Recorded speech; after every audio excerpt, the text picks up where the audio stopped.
That passenger has to be verified, and the document she presented doesn't seem right to me. This passenger needs to be verified. The document she presented doesn't look right to me. She said it at a volume she did not bother to lower. Then she sat back in her seat, straightened her jacket, and looked out the window, the composed expression of a woman who has made a reasonable report and expects it to be handled. Lucille Beaumont did not look up from her book. She had been in her seat for 11 minutes before Khloe Harrington boarded, seat 3A, first class, window side. The name on the cabin manifest was clear, the seat assignment unambiguous. Lucille was past 70, short, natural gray hair, a navy dress that required no accessories to be elegant. She had a hard cover open in her lap and reading glasses she had clearly worn for years. She had accepted a glass of water from the flight attendant and said thank you in the particular way of a person for whom courtesy is not performance, but habit. She had not looked around the cabin when she boarded. She had simply found her seat, settled into it, and opened her book, with the ease of a woman entirely comfortable in the space she occupied, which she had every right to be, which had never been the issue, which would not stop what was coming. Welcome back to the channel. Today, I'm bringing you a story about quiet power, dangerous assumptions, and the kind of response that doesn't shout but changes everything. This is a journey that begins with a single accusation on a first-class flight and unfolds into a moment that no one in that cabin will ever forget. If you've ever been judged before anyone knew your story, hit that like button and subscribe, because in this story, the truth doesn't fight to be heard, it simply arrives, and when it does, it changes everything. Let me know in the comments, if someone tried to humiliate you in public, would you fight back, or would you stay calm and let the truth speak for you? Now let's go back to where it all began. A quiet morning, a first-class cabin, and a woman who had no idea she was about to be tested. His father had taught him that a business was not a building or a balance sheet. It was a set of decisions made consistently over time in the direction of something you believed in. He said it often enough that Andre had internalized it before he understood it, the way children absorb the principles of the household they grow up in without knowing they are being educated. By the time he was old enough to understand what his father meant, he had already been living by it for years. Raymond Beaumont was the kind of man who made rooms feel more organized simply by entering them. He had built a trading business from careful observation and careful relationships, and when politics began to calling him, as it calls to men of a certain visibility and ambition, he had answered it with the same methodical confidence he brought to everything. He had not fully accounted for what visibility costs in certain contexts. He had not accounted for the specific danger of being a man who cannot be bought in an environment that prefers men who can. He was assassinated when Andre was 23. Andre did not collapse. This was not because he did not grieve. He grieved with an intensity that alarmed the people around him who expected it to express itself outwardly. It expressed itself inwardly, converting into something that had no name except forward. He finished the business degree he had been completing alongside his father's mentorship. He took the principles Raymond had given him and applied them with the focused patience of a man who has decided that the most meaningful thing he can do with his father's death is make it mean something. He built carefully. He built consistently. He built in the direction of something he believed in, which is what he had been taught. Lucille had watched all of it. She had held the household together in the months after Raymond was taken with the specific competence of a woman who understands that grief is not a reason to stop. It is a reason to be more deliberate about what you continue toward. She had not asked Andre to be strong. She had simply been strong herself, and he had learned from proximity what he could not have learned from instruction. This morning, she had allowed him to drive her to the airport, which she did not always allow because she understood it mattered to him. He had carried her bag to the check-in desk. He had walked her to the security line and stood there longer than was necessary, finding small things to say. She kissed him on the cheek and told him to go. He said he would. He did not go immediately. He returned to his car and sat in the parking lot with the engine off, doing the thing he occasionally needed to do, simply being near her, even separated by a terminal wall, for a few more minutes. His phone was in his hand when her text arrived. He read it once. He started the engine. He was already moving before he had decided consciously to move, which is how he operated when something involved his mother, and had been since the night they lost their father, and would be until there was no longer anything left to protect. The first-class cabin of the Detroit flight was the kind of space that announces its own quality without effort. The seats wider than necessary, the lighting calibrated to suggest ease, the air carrying the faint neutrality of a room designed for its occupants to feel that comfort is their natural condition. Lucille had been in rooms like this before. She settled into 3A with the unhurried familiarity of a woman who does not need a space to validate her, and therefore is free to simply occupy it. She accepted water from the flight attendant, arranged her reading glasses, and opened her book to the page she had marked the previous evening. The cabin was filling gradually around her, the particular choreography of first-class boarding, each passenger arriving with the practiced ease of people accustomed to this specific variety of comfort. Lucille noted them the way she noted most things, briefly, accurately, without judgment, and then returned her attention to the page. Khloe Harrington boarded 12 minutes after Lucille. She was a woman who had clearly decided at some point that her appearance was a form of argument. Everything about her presented with the deliberateness of someone who understands that how you look in a room determines how the room receives you. Her clothes were expensive and selected to be recognized as expensive. Her posture carried the particular erectness of a person who has confused self-presentation with self-possession. She moved down the aisle with the air of someone confirming that the space she was about to occupy was worthy of her, scanning the cabin with the brief, efficient appraisal of a customs officer. She found her seat. She found Lucille. The calculation happened quickly, and Lucille suspected, without full consciousness, the kind of assessment so deeply habituated that its subject is not aware it is an assessment rather than a perception. Khloe took in the gray hair, the navy dress, the reading glasses, the book, and arrived at a conclusion that had nothing to do with any of these details and everything to do with a framework she had been building and reinforcing for a very long time. Something shifted in her expression.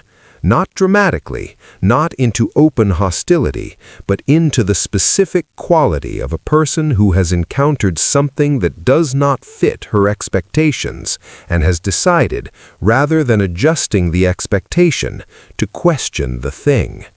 She sat. She arranged her belongings. She looked again. Lucille had noticed all of it. She had noticed it with the peripheral precision of a woman who has spent decades reading rooms and people and the unspoken content of both.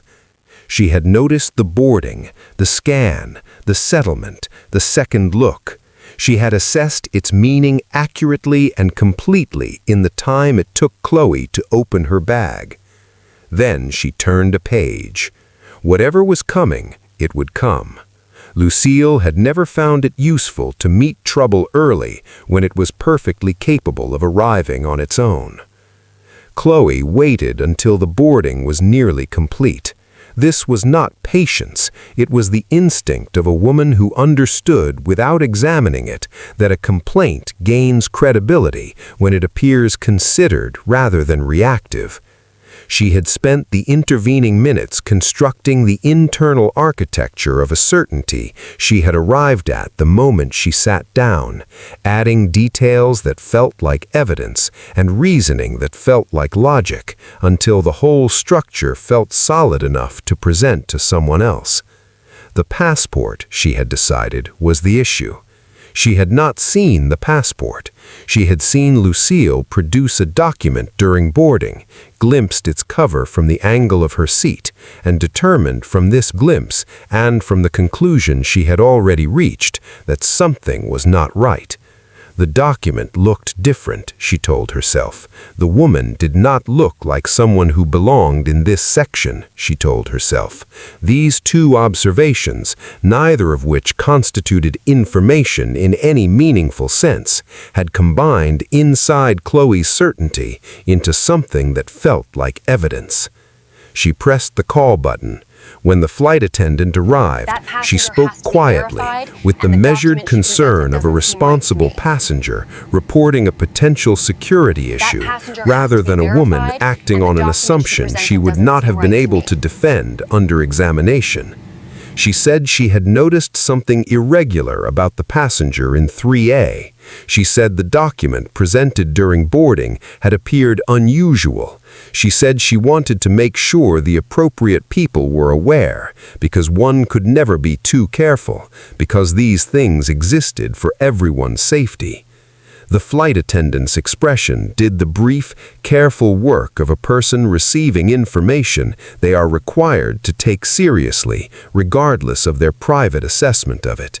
She said she would pass it along. The institutional momentum took over from there, not malicious, not considered, simply the movement of a system that has decided the path of least friction is to act on a report rather than interrogate its origins. A call was made, a decision was reached in the time it takes to make a decision when the alternative is accountability for not having acted. 2 security officers boarded 4 minutes later. They moved down the aisle with the particular purposefulness of people executing a task they have been given rather than one they have chosen. The cabin noticed them the way cabins notice uniformed authority. A shift in attention, conversations pausing, the specific quality of a space becoming an audience without deciding to. They stopped at row 3. Lucille heard them before she saw them, the change in the air that precedes being approached, the slight hesitation in footsteps that have found their destination. She looked up from her book. 2 officers, both looking at her with the carefully neutral expressions of men who have been told there is a situation and have not yet formed their own view of it. She looked at them with the same calm she had brought to every other moment of the morning. She was not surprised. She had been watching Khloe Harrington from the second look, and she had known with the accuracy of a woman who has spent a lifetime reading what people intend before they act on it, that this was coming. She closed her book. She took off her reading glasses. She waited to hear what they had to say. They were polite. She noted this, not as mitigation, but as information. They said there had been a concern raised regarding her travel documents. They said it would be necessary for her to accompany them for additional verification. They said it in the careful language of people who have been trained to deliver an unreasonable request in the most reasonable available register, and they watched her face while they said it with the cautious attention of men who are not certain what they are going to get. What they got was this. Lucille Beaumont looked at them for a moment, then nodded once, slowly, in the manner of a woman who has heard what was said and has already decided how to respond to it. She did not ask who had raised the concern. She did not point out that her documents were entirely in order, which she knew and they would shortly discover. She did not make it easier for them by being visibly distressed, and she did not make it harder by being visibly resistant. She simply began to gather her things. She was unhurried about it. She capped her reading glasses and placed them in their case. She marked her page, actually marked it with the small leather bookmark she kept in the front cover, because she intended to return to this page and saw no reason to lose her place over the events of the next hour. She closed the book. She placed it in her bag with the same deliberateness she brought to everything, and while she was doing this, with the officers standing at a respectful distance and the cabin watching with the stillness of people who have collectively decided not to look like they are watching, she took out her phone. To the officers, it appeared she was managing her belongings. She was managing her belongings. She was also, in the 12 seconds her phone was in her hand, sending her son a text message that contained their location, a brief description of what was happening, and the information that she was going with the officers and was entirely fine. She sent it with the composed efficiency of a woman who has already thought through the next several steps and is simply executing them in sequence. She stood. She was not a tall woman, but she stood in a way that added something, the posture of a person who understands that how you carry yourself through a difficult moment is itself a form of communication.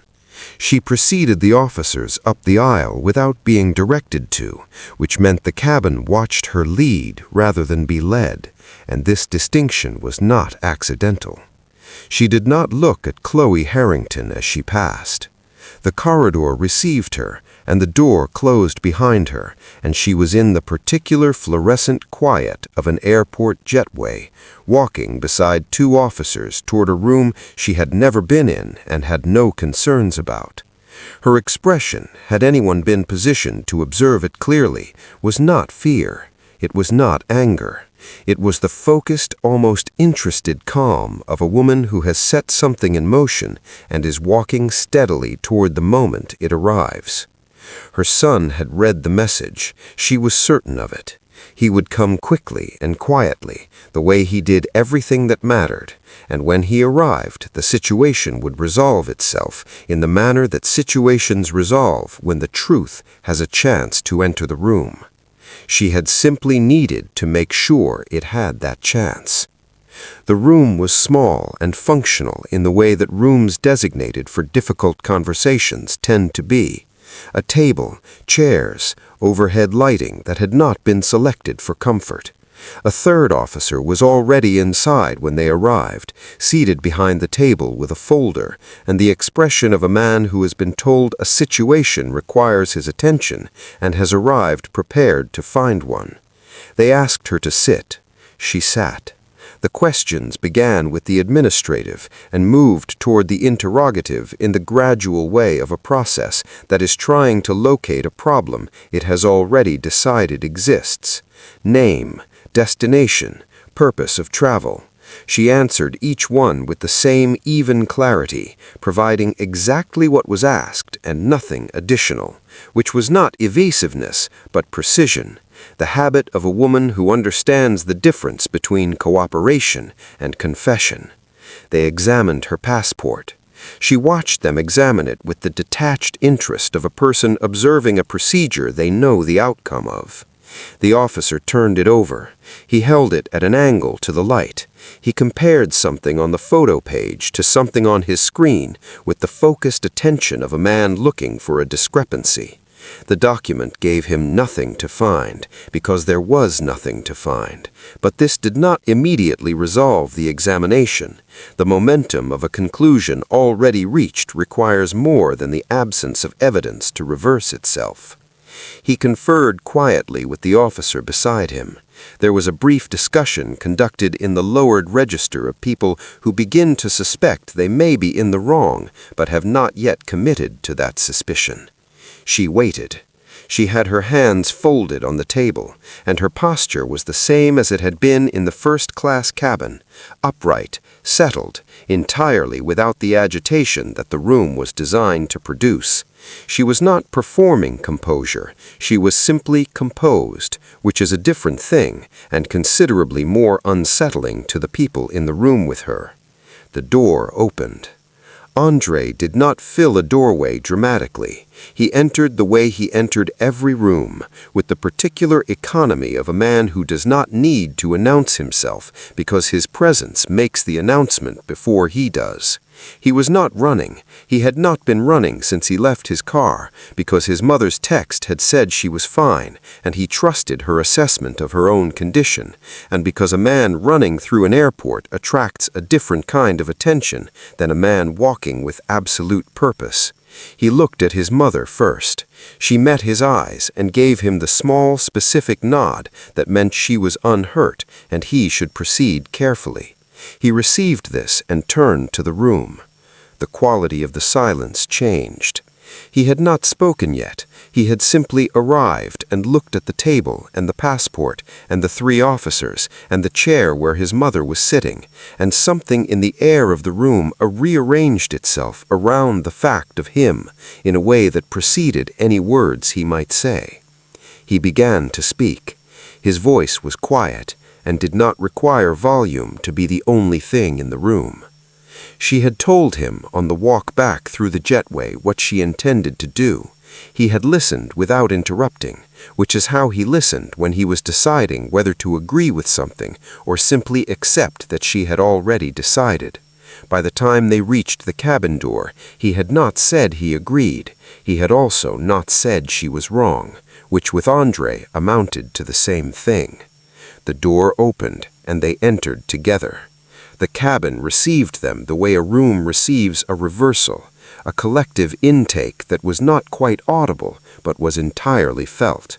The same passengers who had watched Lucille escorted out now watched her walk back in on her son's arm, and the arithmetic of the situation rearranged itself visibly in the expressions of the people doing it.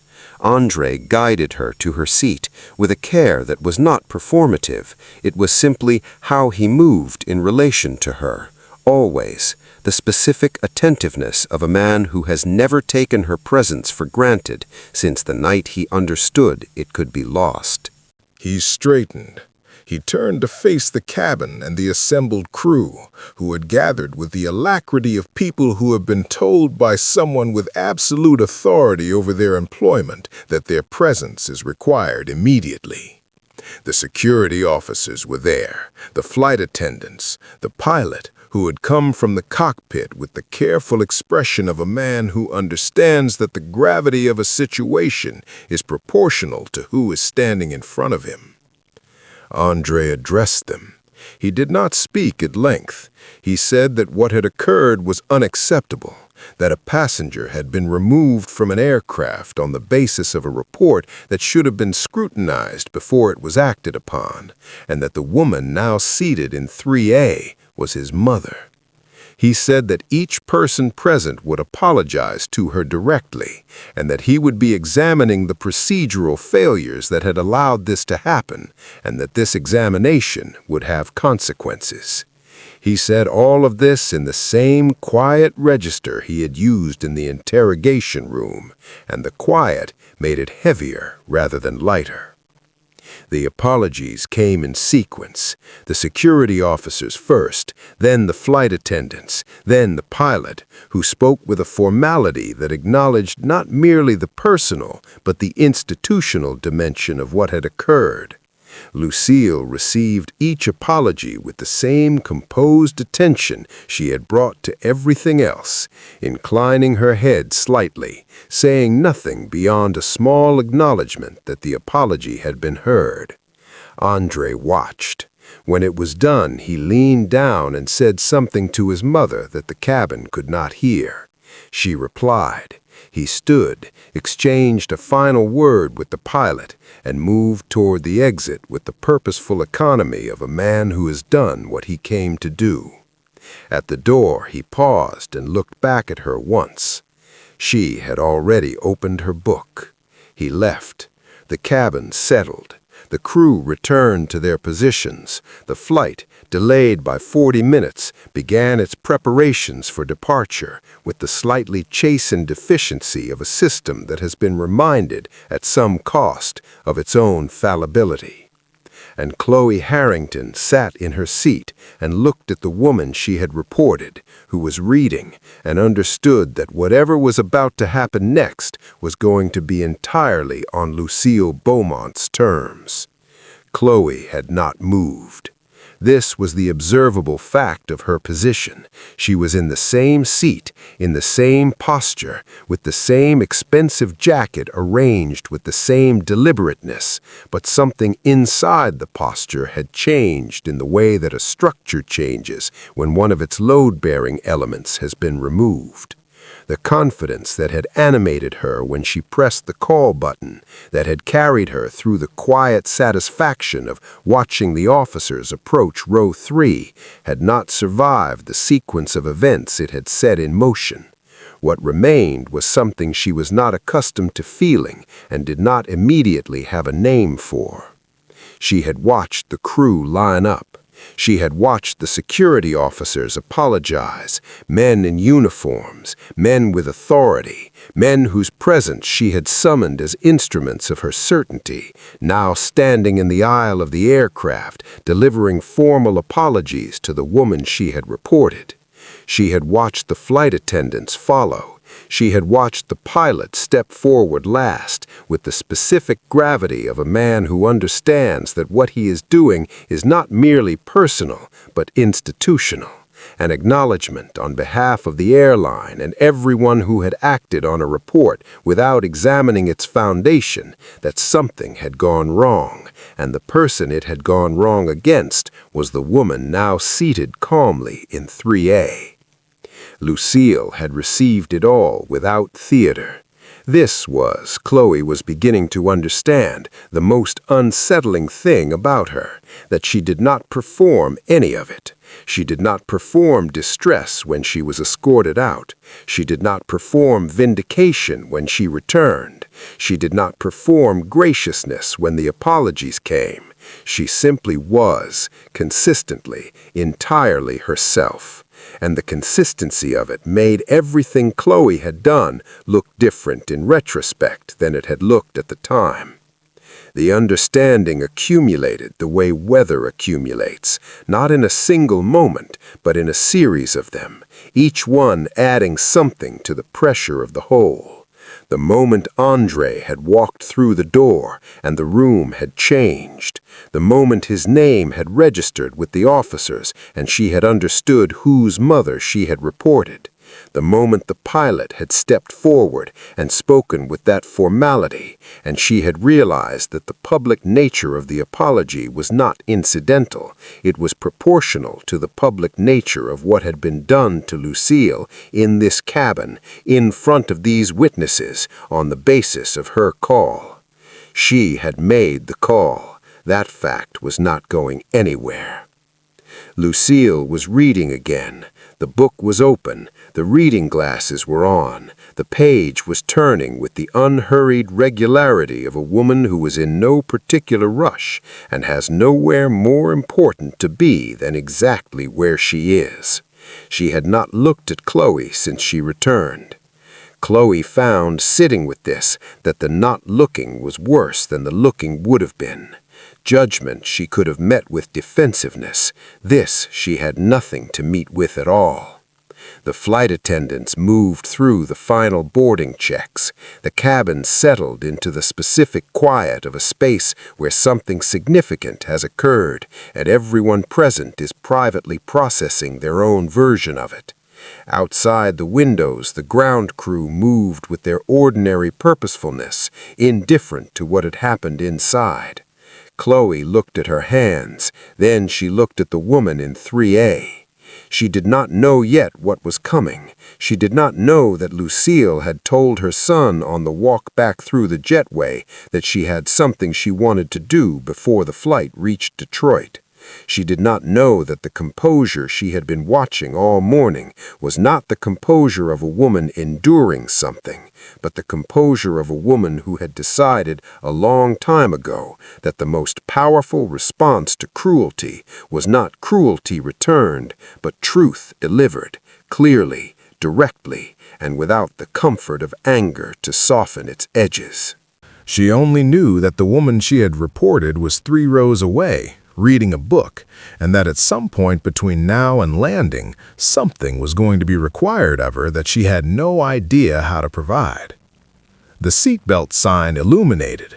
The cabin completed its pre-flight arrangements with the restored efficiency of a crew that has something to prove, and the plane began its movement toward the runway with the ordinary purposefulness of a machine that does not concern itself with what has happened inside it. The passengers settled. Conversations resumed at the careful volume of people who were pretending the last hour was not what it was. Khloe looked at the window. She looked at her phone. She looked at the middle distance that people look at when they are waiting for something to be over. Then she became aware that Lucille Beaumont had turned in her seat and was looking at her. Not with the expression Khloe had braced for, not anger, not the cold satisfaction of a woman who has been vindicated and intends to spend the vindication. Lucille was looking at her with the direct, unhurried attention of a person who has something to say and has decided that now is the time to say it. There was no performance in it. There was no warmth designed to disarm and no coldness designed to wound. There was simply a woman looking at another woman with the specific quality of attention that does not allow the person receiving it to look away without acknowledging that they have looked away. Khloe did not look away. Lucille said she was not going to speak about what had happened because what had happened was already clear to everyone in the cabin and required no elaboration from her. She said she wanted to speak about something else, about what it costs a person to move through the world the way Khloe moved through it. Not the social cost, not the legal cost, but the interior cost, the cost to the person doing it. She said she had known women like Khloe. She said she bore them no ill feeling, which was not a performance of magnanimity, but a simple truth. Ill feeling required her to carry something on their behalf, and she had never found that a useful expenditure. She said that a life organized around the feeling of being superior to other people is a life that has made the other people necessary. You cannot feel above someone who is not beneath you. Which means, she said, that the people Khloe had spent her life looking down on were the very architecture of her self-regard. Remove them, and there was nothing holding it up. She said this without cruelty. She said it the way a doctor names a condition, not to wound the patient, but because naming it accurately is the beginning of the only process that helps. Khloe said nothing. There was nothing available to say that would make it worse, and she understood this, and the understanding was its own kind of progress. Lucille looked at her for a moment longer. Then she said one more thing, quietly, in the tone of something offered rather than imposed, that it was not too late to be a different kind of person, that it was never as late as people believed, that she hoped Khloe would consider it. Then she turned back to her book. Khloe sat with what had been placed in front of her, not a verdict, not a punishment, but an accounting, rendered without malice by a woman who had decided that the most useful thing she could do with the worst hour of Khloe's life was try to make it mean something. The plane lifted. Detroit was 2 hours away. Khloe did not open her phone. She did not look out the window. She sat with Lucille's words in the specific way you sit with something that has landed in a place you cannot reach to remove it, and she began, slowly and without knowing she was doing it, the long and uncomfortable work of taking them seriously. The 2 hours passed the way time passes when a person is no longer managing their own thoughts, but simply sitting with them. Khloe did not sleep. She did not order anything. She did not reach for the phone that had initiated all of it, which was itself a change. She was a woman who had never found stillness comfortable and had spent most of her adult life filling it with action and noise and the minor performances of a person who cannot be alone with themselves for very long. She was alone with herself for 2 hours. It was not comfortable. It was necessary in a way she could not yet articulate but could feel, the way you feel the shift of something structural before you can name what moved. Lucille read her book. She finished one chapter and began another, and did not look up except to accept a glass of water with the same courtesy she had extended at the beginning of the morning. She was entirely at peace, which was not an affection. It was the natural condition of a woman who has done what she intended to do and has no remaining business with the outcome. The outcome was Khloe's now. What Khloe built from it was Khloe's entirely. The plane descended. Detroit arranged itself beneath them in the gray afternoon light, the city going about its ordinary business, indifferent to what had taken place above it. The landing was smooth. The cabin returned to the particular noise of arrival, seatbelts releasing, overhead bins opening, the compressed impatience of people who have been still long enough. They did not speak again on the plane. The baggage area was crowded and bright and anonymous in the way airports are anonymous once you have cleared the intimacy of the aircraft. Khloe collected her bag from the carousel and turned and found Lucille standing 3 feet away, waiting for her own luggage with the patient composure she brought to everything. They looked at each other. It lasted only a moment, 2 or 3 seconds, nothing that the people around them would have noticed or remembered, but it contained the whole of the morning, and both women knew it, and what passed between them in that brief and wordless exchange was something that did not require language, because language would only have reduced it. Khloe held it. Then she picked up her bag and walked toward the exit and did not look back. She changed slowly. This was the honest version of it. Not a conversion, not a dramatic reversal, but the gradual erosion of habits that had been built over decades and could not be dismantled in an afternoon. She noticed herself in rooms. She noticed the calculations she made when she encountered people and began for the first time to interrogate them rather than act on them. The noticing was uncomfortable. She did it anyway. Discomfort, she was learning, was not a reason to stop. Lucille called Andre from her hotel room that evening. He answered before the second ring. He asked how she was. She said she was fine and meant it. He said he was sorry about what had happened. She said he had handled it well and meant that too. There was a brief silence, and then he asked about the woman. He had been thinking about the woman, he said, the one who had made the report. He asked what his mother had said to her. Lucille considered the question in the way she considered things that deserved a considered answer. She said she had told her the truth. Andre was quiet for a moment.